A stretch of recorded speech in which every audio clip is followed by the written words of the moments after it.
3 3 3 3 એ સમાંતર શ્રેણી છે કે કેમ, સાચું છે કે ખોટું એ આપણે કહેવાનું છે.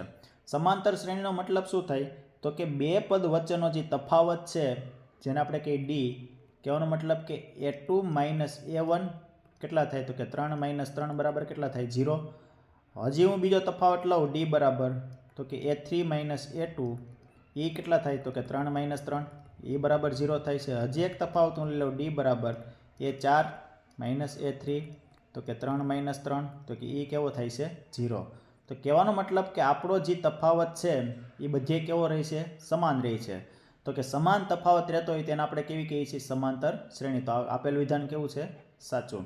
હવે માનો કે તમને કોઈ આવી શ્રેણી આપી તો એનો જવાબ તમે કોમેન્ટમાં આપો કે 1 1 1 2 2 2 3 3 3 અને ડોટ ડોટ ડોટ. આનો જવાબ કોમેન્ટમાં આપો.